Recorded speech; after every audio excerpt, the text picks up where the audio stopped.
안녕하십니까. 헌법의 통치 구조를 정리할 겁니다. 헌법상의 통치 구조에 관련된 문제는요, 일반적으로 헌법은 우리 기본권하고 국가 조직이죠. 조직에는 구조가 통치 구조로 보시면 됩니다.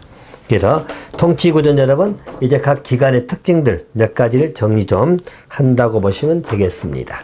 자, 먼저 통치 구조의 조직 원리가 나오죠. 대의제가 나오고 권력 분립, 가장 기본적인 틀입니다. 그래서 일반적으로 통치구조의 기본적인 원리로 보는 것은 대의제, 바로 우리 의회주의, 국민대표주의죠. 그래서 간접적으로 보통 하는 것을 의미한다고 생각하시면 되겠고요. 자, 대의제 위기 극복 대책이 나오죠. 일반적으로 우리 CS 이름 통해서 과거의 군주정에서 국민의 대표를 뽑아서 의회주의가 이루겠다는 이야기죠. 그래서 우리 통치의 가장 기본적으로 대의제가 있는데, 대의제가 위기에 봉착한다는 뭐냐면 대표성에 관한 논의죠. 자, 기존에는 의회에 대한 신뢰가 강했던 시기가 있었겠죠. 군주 통치로부터 우리 대표를 뽑아서 보통 이루어진 게 의회주의죠. 근데 오히려 의원들이 국민들의 불신을 쌓게 됨으로 인해서 이제 위기에 봉착하게 되는 것이죠. 이거 극복하기 위한 여러 가지 제도가 나오게 되는 것이 바로 직접 민주적 요소가 이제 개입이 되는 거죠. 그래서 직접 민주주의입니다. 그래서 거기 직접 민주정치가 가미된다. 이게 직접 민주주의 요소가 가미가 된다. 직접 민주주의 요소는 여러분 앞에 국민투표, 국민소환, 국민발안제가 있죠. 이런 것이 들어오게 된다는 이야기죠. 보시고요. 자, 이것 말고도 일반적으로 직능대표제 활용한다든가, 알겠죠? 직능대표제를 활용한다든가, 자, 등등으로 보시면 됩니다. 대의제 위기 극복의 기본 정착은 그렇게 보시고요. 그다음 권력 분립이 나오죠? 자, 권력 분립주의입니다. 자, 이것도 현대 여기도 약간 수정을 보게 되는 것인데, 자, 전통적인 권력 분립, 존노크의 이권 분립, 또 몽세스케의 상권 분립 나오죠? 그래서 기본적으로 권력 분립의 이론, 견제 균형이죠. 이런 이론이 있다고 생각하시면 돼요. 대신 현대 오게 되면 여러 가지 기능적 권력 통제가 나온다는 이야기죠. 그래서 고전적인 권력 통제는 입법, 행정, 사법부 간 통제가 있다면, 현대적 의미의 권력 통제는, 즉 권력 분립은 말 그대로 기능적입니다. 기능이라는 것은 거기 여당과 야당이라든가, 또 관료 조직하고 정치 세력 간의 통제라든가, 또 지방과 중앙정부 간의 통제, 또 연방이나 지방정부, 기타 등등이죠. 이렇게 보시면 됩니다. 자, 우리 현행 헌법에도 권력구입제도 나와 있죠. 그래서 국회가 탄핵 소추권을 가지고 있죠.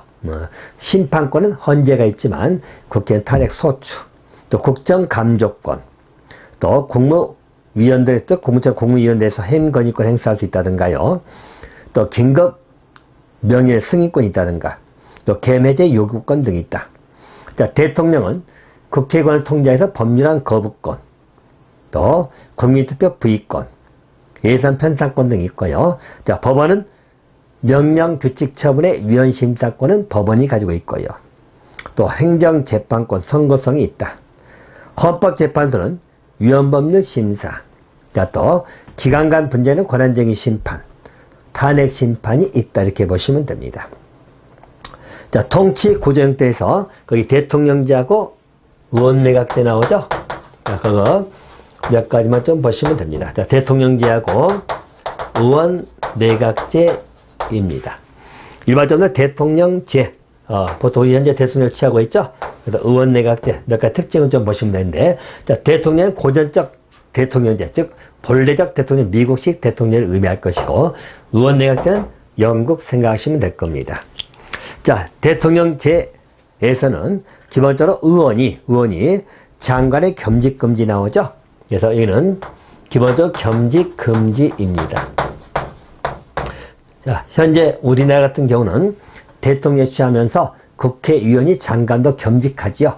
우리나라는 대통령제를 기본 요소로 하면서 의원내각제 요소가 좀 가미되어 있다라고 보는 것이고요. 본래적 의미 대통령은 국회의원은 장관을 할 수 없다. 이렇게 보시면 되겠고요. 자, 또 한 가지. 일반점들 우리 행정에 법률안 제출권 없죠. 집행부에서 법률안 제출권을 행사할 수 없다. 그래서 법률안 제출권이 금지가 됩니다. 그래서 특징이고요. 또 일반적으로 의회 해산권이 있다 없다? 없다. 이런 건 전부 다 없는 게 대통령제라고 생각하시면 돼요. 해산권도 없다. 대신 대통령의 법률안 거부권은 있지요. 그래서 법률안 거부권은 있다. 법률안 거부권은 여러분 대통령제 요소라고 펴는 것이죠. 이렇게 봐두시면 되겠고요. 자, 아울러서 일반점들 우리 국무총리가 없고 부통령이 있다 나와있죠. 보통 국무총리는 없고 부통령이 있다. 이렇게 보시면 됩니다. 근데 우리는 국무총리도 있잖아요. 없고 보통 대통령은 부통령이 있다. 이 정도 비교하시면 될 것 같고요. 자, 의원내각제는 여러분 기본점들 여기는 겸직이 가능하겠죠. 그래서 일반적으로 의원 겸직이 가능하다. 이렇게 보시면 되겠고, 또 일반적으로 정부에서 법률안 제출권 있지요. 그죠? 자, 법률안 제출권 정부 행사할 수 있다. 이렇게 보시고, 자, 의원내각제는 자, 내각 불신임권하고 의회 해산권을 가지고 있죠. 이게 특징이기도 합니다. 그래서 의원내각제는 일반적으로 정부는 의회를 해산할 수 해산권이 있고, 또 여기 맞물려서 내각 불신임권이 있다고 생각하시면 되겠죠. 이게 기본적 특징입니다. 봐두시면 되겠고요. 자, 또 한 가지. 여기는 이제 국무총리라는 기본적 제도가 있겠죠. 그래서 우리 내각에 기본적인 수상 등이 있다고 생각하시면 되겠죠. 있다. 자, 그래서 한마디로 대통령제는 고립적이라고 생각하면 됩니다. 의회하고 또 고립적이고, 의원내각제는 의원, 내각, 좀 더 성간의 융통성을 가지고 접근해 간다고 생각하시면 돼요. 자, 차이점 그 정도 봐두시면 되겠고요. 그래서 여기는 집행부가 이원적 구조 나와 있죠. 의원내각제는 보통 집행부가 이원적 구조다. 다시 말하면 보통 국왕이든 대통령이든 원수가 있고요. 이게 실질적인 원수가 있고, 또 우리 수상 또는 총리라고 부를 수 있고요. 그래서 실질적인 업무를 담당하는 집행부가 있다. 이렇게 보통 보시면 될 것 같습니다. 자, 우리나라 통치부 정책 나오죠. 우리나라는 대통령제를 원칙으로 하면서 의원내각 요소가 가미되어 있다라고 생각하시면 되겠고, 우리나라가 채택하는 의원내각제 요소 보이죠? 첫째, 우리 겸직을 허용하고 있다는 것. 또 우리 강요가 국회 출석 발언권을 인정한다는 것. 또 국무총리 임명 시에 국회 동의를 유하는 것. 또 국회 해임권익권 행사한다든가. 또 정부가 법률안 제출할 수 있다든가. 이런 것들이죠. 이렇게 봐두시면 될 것 같습니다. 자, 군인자 대표적인 여러분 통치 조직 중에 국회가 나옵니다. 자, 우리 국회의 지위는 여러분 국민의 대표 기관이고 유일한 입법기관, 국정통제, 예산심의기관입니다. 자, 우리 국회 구성 원리 중에 양원제하고 단원제가 있죠. 그 특징만 잠깐 보시면 됩니다. 현재 우리같이 단원제가 있죠. 단원제가 있고, 또 상원, 하원이 있는 양원제가 있다는 것이죠. 자, 기본적으로 장단점 문제인데요. 특징만 놓고 보시면 이렇습니다. 자, 단원제는 장점이 뭐죠? 신속성이고, 또 비용이 절약되고, 그리고 중요한 것은 책임 소재가 명확하다. 그죠? 기본적인 장점입니다. 반면에 단원제 단점은, 자, 여러분들 거기 보시면 다수당의 행포가 나온다든가, 내지는 정부에 대한 행포, 또 정부하고 충돌 시에 해결이 곤란하다. 이런 게 단점으로 나옵니다. 자, 반면에 양원제 여러분 상원, 하원 있는 그런 형태를 생각하시면 돼요. 자, 양원제는 일반적으로 신중성이죠. 단원제가 보통 신속하게 처리할 수 있고 또 비용이 떨어진다면, 자, 양원제는 신중한 국정 심의할 수 있다. 자, 신중성이 나오겠죠. 생각하시면 되겠고, 아울러서 만약에 충돌 시에는 중재 역할을 할 수 있다. 중재 역할을 할 수 있다. 상호에서 중재 역할을 할 수 있다는 것은 특징이고요. 자, 또 다수 행포를 막을 수 있다. 행포를 방지할 수 있다. 이게 기본적인 장점이 되겠죠. 자, 반면에 단점으로 소개되면 약원제는 아무래도 여러분들 비용이 많이 들겠죠. 상온하원을 운영하면 국가적 비용이 많이 든다. 또 책임 소재가 불명확하다. 알겠죠? 이런 게 단점으로 생각하시면 되겠다. 책임 소재가 불명확하다. 또 비용 등이 좀 많이 소요될 것이다. 이런 것을 보시면 되겠죠. 자, 일단 우리 국회 구성으로 들어갑니다. 이제 자, 국회 구성에 관련된 내용입니다. 우리 헌법 관련점은 41조 나와 있죠. 자, 국회는 국민의 보통 평등 직접 비밀 선거에 선출된 국회의원으로 구성됩니다. 자, 국회의원 수는 법률로 정하되 200인 이상으로 한다고 나와 있어요. 자, 그 숫자도 정돈해 주시면 됩니다. 일반점들, 우리 국회의원 수는 헌법에 규정을 두고 있는데 헌법 규정은 한선만 규정되어 있습니다. 한선이라는 것은 200인 이상으로 한다 이렇게 나와 있죠. 한선만 나와 있고 구체적인 수는 법률로 정한다고 나옵니다. 그래서 국회의원 수의 한선은 헌법에 규정되어 있다고 생각하시면 되겠고요. 대신 국회의원의 선거구나 내지 우리 비례대표 기타 선거에 관한 사항은 법률로 정한다고 나와 있죠. 라고 보시면 됩니다. 또 국회의원 임기는 4년으로 한다 이렇게 보시면 될 거예요. 자, 여러분들 국회에는 교섭단체가 있죠. 국회의원들 20인 이상 소속 의원들이 있으면 교섭단체를 구성할 수 있다. 대신 다른 교섭단체 속하지 않냐는 20인 이상이라도 교섭단체 구성이 가능합니다. 다시 말하면 우리 소속 정당이 다른 정당끼리도 같이 모아서 교섭단체 구성이 가능하다. 이렇게 봐두시면 될 것입니다. 자, 국회 회의가 나오죠. 회의는 정기가 있고 임시가 있죠. 그러면 정기회는 매년 1회 9월 달에 열리죠. 그래서 정기회는 100일을 초과할 수 없다고 생각하시면 되겠고, 자, 우리 매년 9월 1일 날 정기 국회가 열리면 그는 가장 핵심이 우리 예산, 있죠? 예산 문제 결정하는 거, 그리고 국정감사가 이루어지는 거, 보통 이 시기라고 생각하시면 되겠죠. 정기 회의는 100일을 초과할 수 없습니다. 반면에 임시회는 대통령이나 우리 사무상 용으로 실시가 될 것이고, 임시회는 30일을 초과할 수 없다. 하나 받으시면 되겠죠. 자, 국회 회의 원칙이 나옵니다. 자, 국회의는 의사 공개 원칙이고요. 또 회기 계속의 원칙이지요. 그죠? 다시 말하면, 자, 회의 중에 토의하지 못한 안건은 폐기되지 않고 다음 회기로 이어진다는 이야기죠. 회기 계속의 원칙입니다. 또 일사부재의 원칙이지요. 그래서 여러분들 거기 나온 것처럼 일사부재의 원칙이 있고 또 거기 일사부재리 원칙이 나오죠. 두 개를 헷갈리면 아니 되겠죠. 자, 일사부재의 원칙이라고 하는 것은 의사결정의 원칙입니다.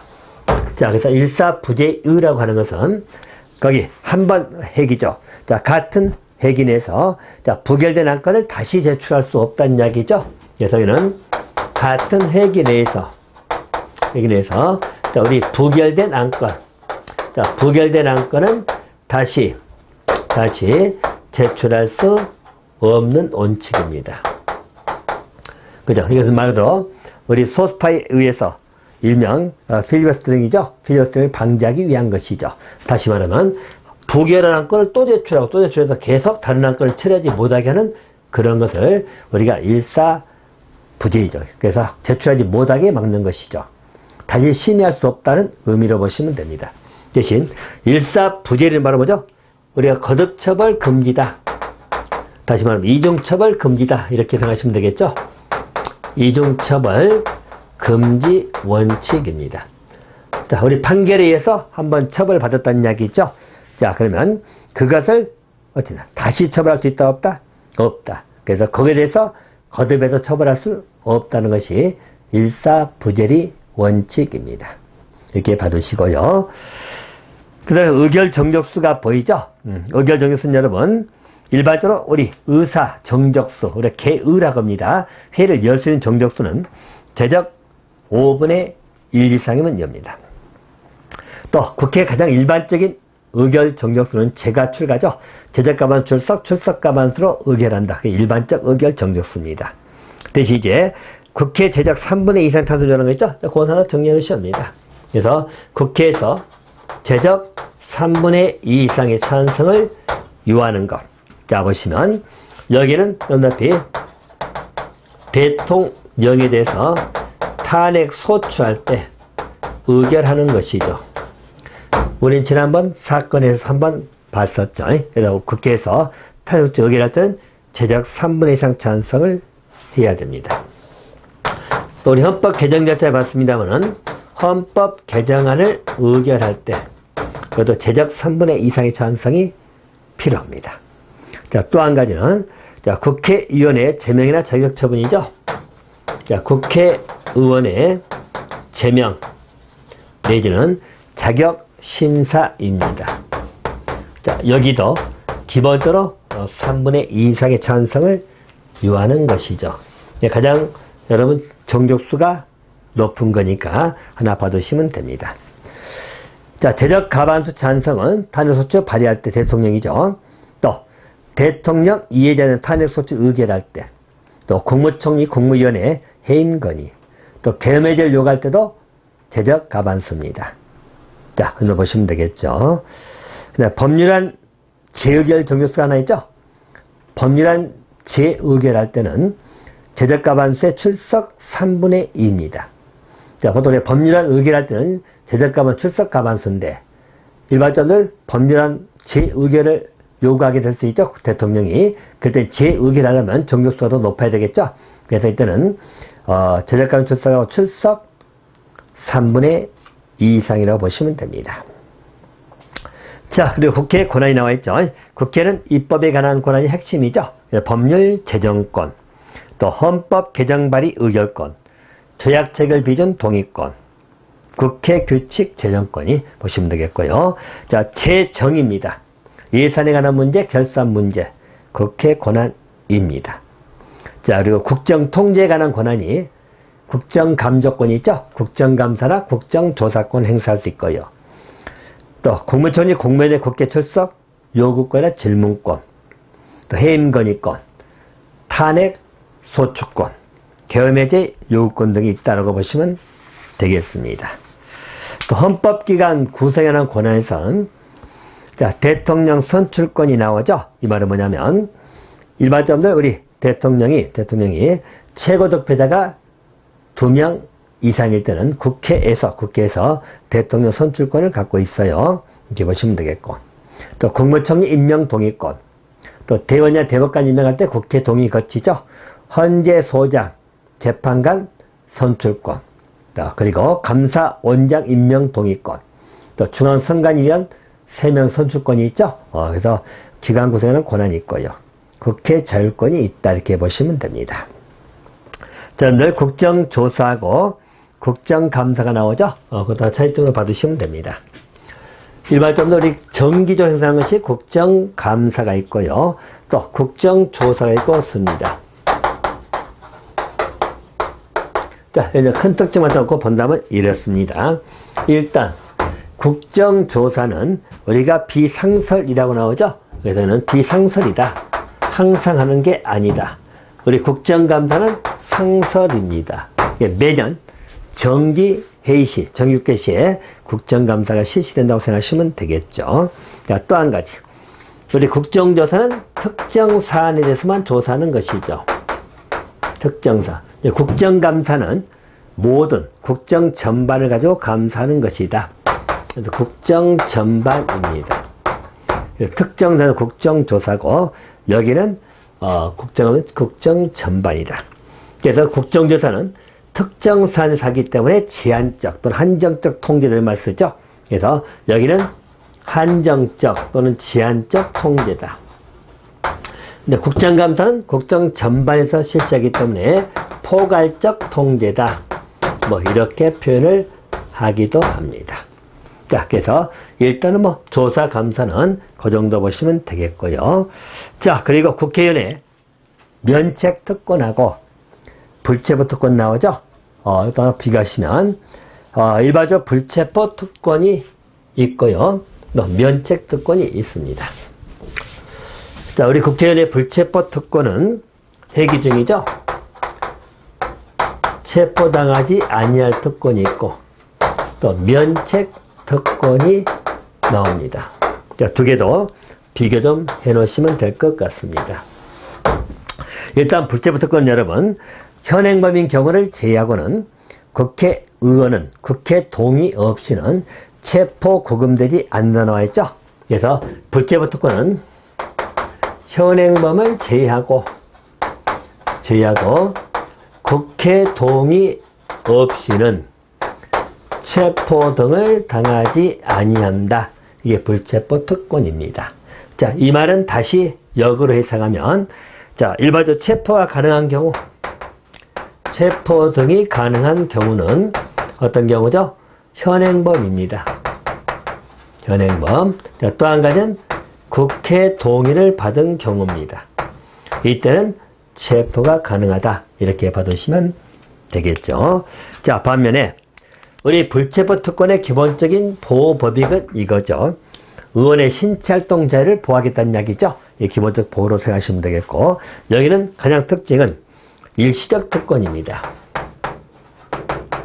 자, 이 말은 뭐냐면 회기 중이란 이야기죠. 그래서 여기는 회기 중에만 보호를 받는 것입니다.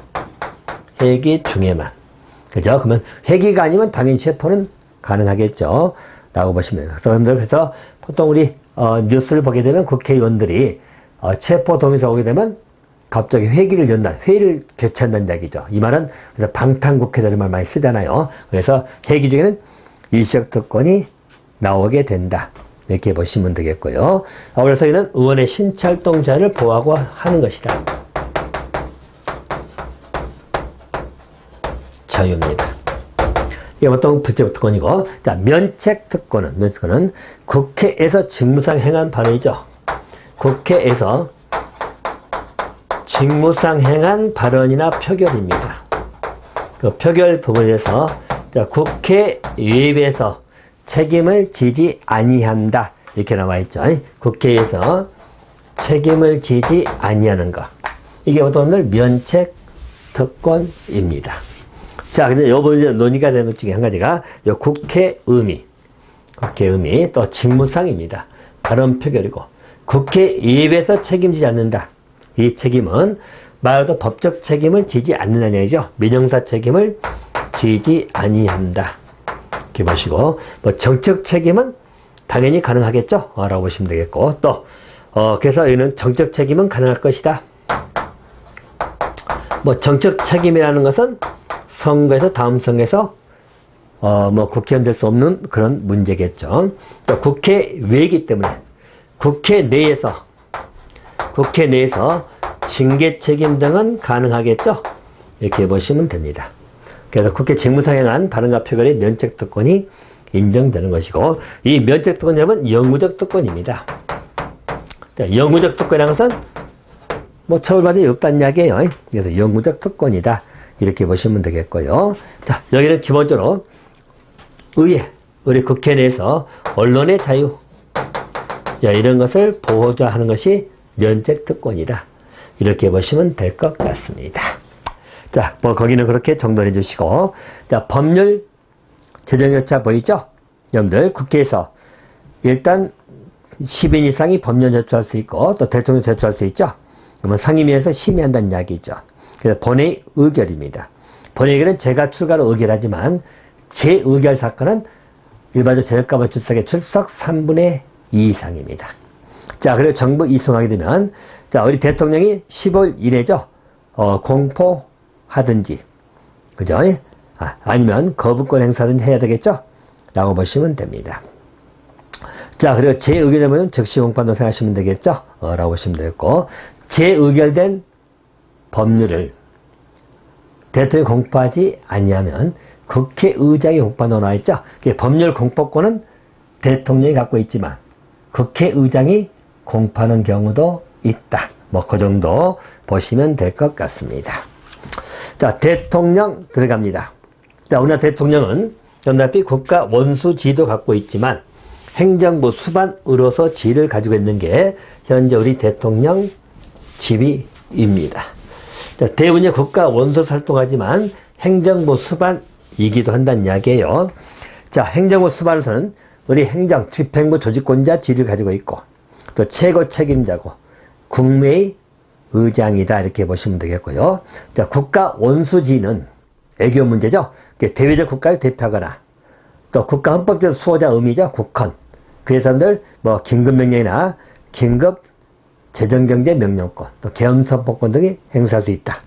이런 것들이고요. 또 국정의 통합조정자, 헌법기관 구성자 이것은 전부 다 국가 원수지에서 인정되는 것이다. 이렇게 보시면 됩니다.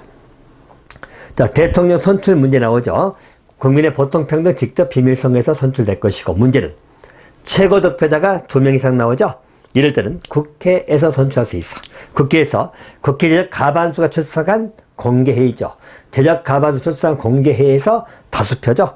얻은 자를 선출한다 이렇게 받으시면 되겠고 대통령 후보자 1인이면 이때는 선거권자 총수의 3분의 1 이상을 득표한다는 이야기예요. 자, 어떻게 하나 기억해 두시면 됩니다. 그래서 총수의 3분의 1 이상입니다. 자, 선거에 관한 숫자 개념을 같이 정돈해 주시면 되겠고요. 자, 또 한 가지 대통령 피선거권 나오죠. 대통령 40세 이상이 돼야지 대통령 될 수 있고 또 일반적 임기는 5년이고 중임은 금지되고 있고요.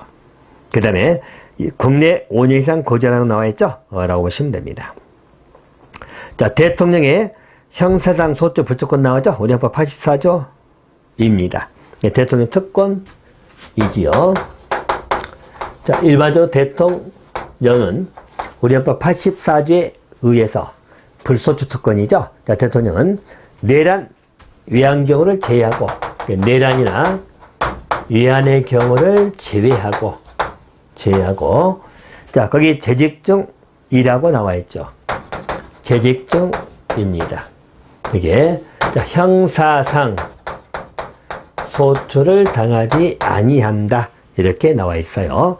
자, 그럼 이제 일반적으로들 대통령 형사 불소추인데 내란 외환죄면은 소추가 가능합니다 라고 보시면 되고 또 재직 중이므로 퇴직 후에는 소추가 가능하다 이렇게 보시고 또 형사상 소추를 할 수 없기 때문에 민사상이나 또 행정상은 가능하다 이렇게 보시면 되겠죠. 가능하다.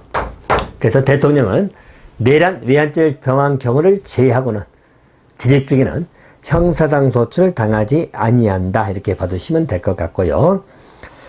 자, 대통령 권한은 행정, 입법, 사법, 헌법기관 구성 그리고 비상적 권한 등이 있다 이렇게 봐두시면 될 것 같습니다.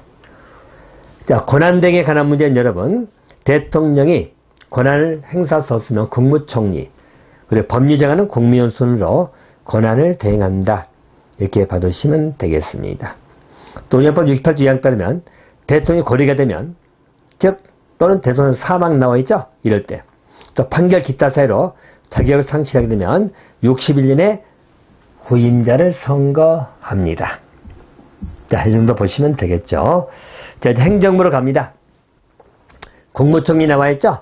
자, 대통령이 국회 동의받아서 임명합니다. 자, 그리고 국무총리는 이제 우리 국회의원 겸직이 가능하다라고만 보시면 되겠고요. 자, 국무회의 나오죠. 자, 대통령이 의장이고 국무총리 있고요. 15인 이상 30인 이하입니다. 15인 이상 30인 이하의 국무위원으로 구성된다 이렇게 보시면 되겠고 성격은 심의, 필수 기관으로 분류가 됩니다. 이렇게 봐두시면 되겠죠. 자, 넘어가시고 행정각부장이 있겠죠. 그래서 각 장관들이 있다고 보시면 됩니다. 대신 행정각부의 장관하고 국무위원 비교나 하나 보시면 됩니다. 일반 행정각부장은 고유 사무가 있고요. 불령을 제정할 수 있죠. 국무위원은 모든 사무에 관여할 수 있고 불령 제정할 수 없다. 이렇게 보시면 됩니다. 그래서 보통 국무위원들은 행정각부 장관이 보통 국무위원이 되지만 그렇다 해서 국무위원이 모두 행정각부장인 건 아니죠. 국민 중에는 행정부장이 아닌 인원도 구성될 수가 있어요.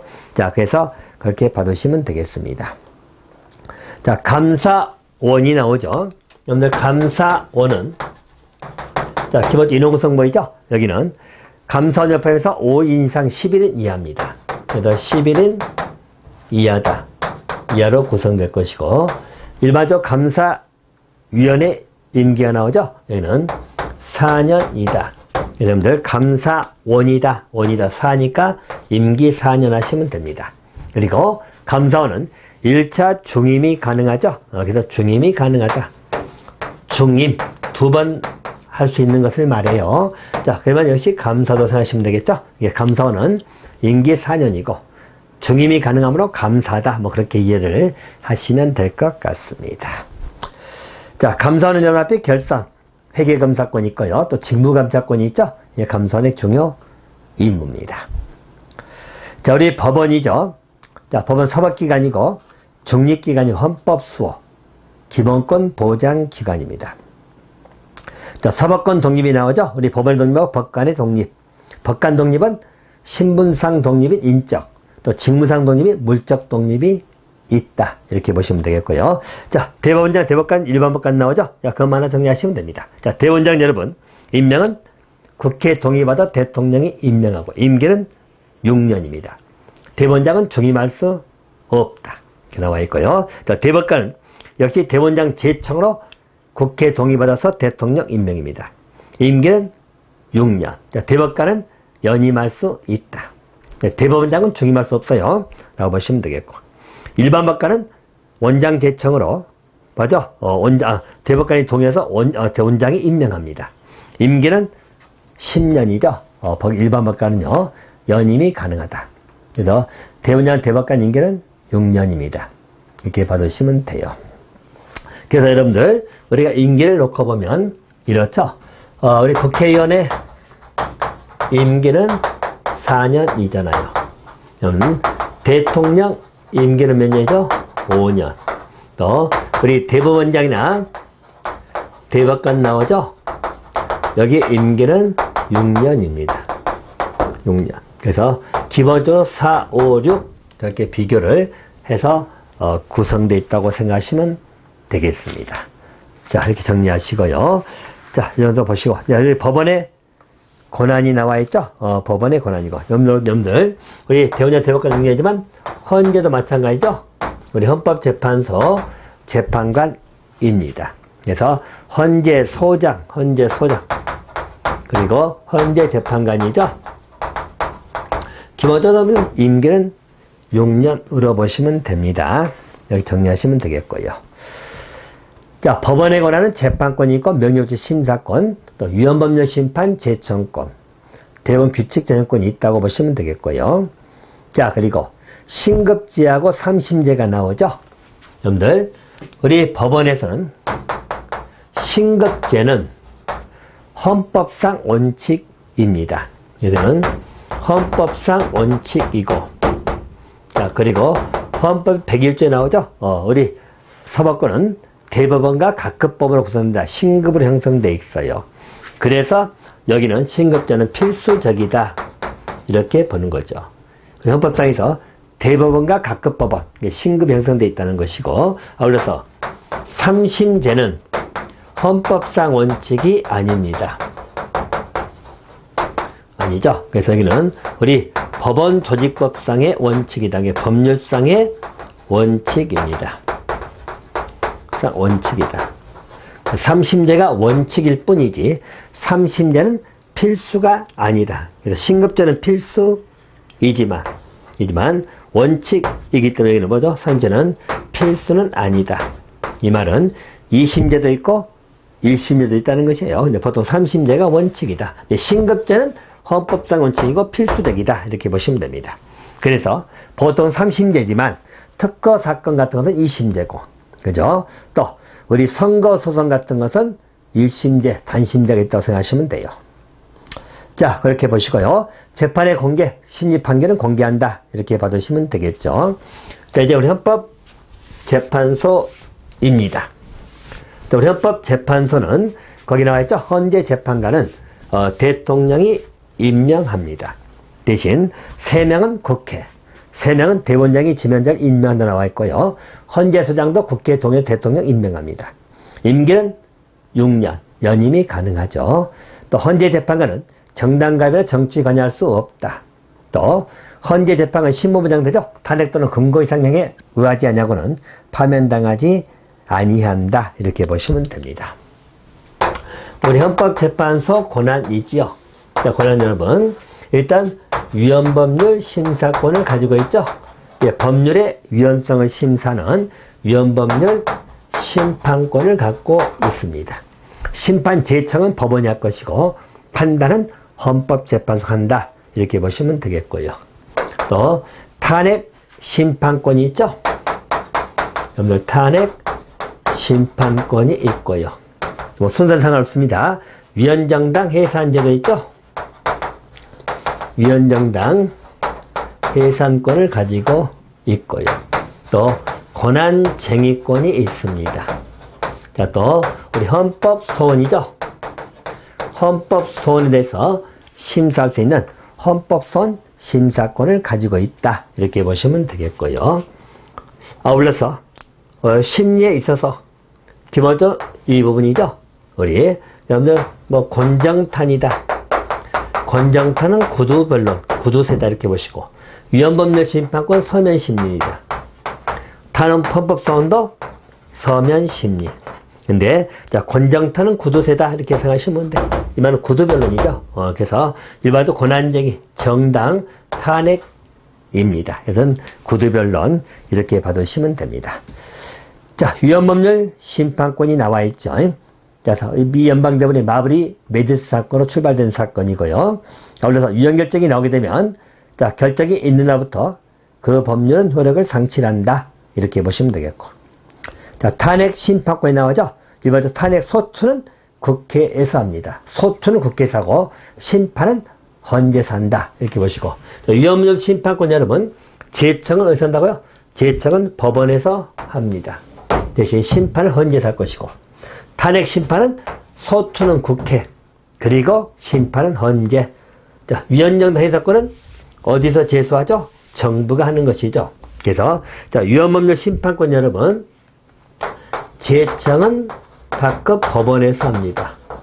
대신 자, 심판은 헌재에서 한다. 이렇게 보시면 되겠고, 탄핵 심판권 소추는 국회에서 합니다. 역시 심판은 헌재가 한다. 자, 위헌령 해산은 제소는 누가 하죠? 정부. 역시 해산 결정은 누가 합니까? 여기는 헌재가 한다.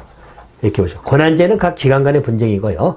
헌법소원은 기본권 침해당한 자가 제기한다고 생각하시면 됩니다. 자, 그래서 일반적으로 위헌령에서는 제소는 정부, 탄핵소추는 국회, 위헌문 심판 제청은 법원 이렇게 받으시면 됩니다.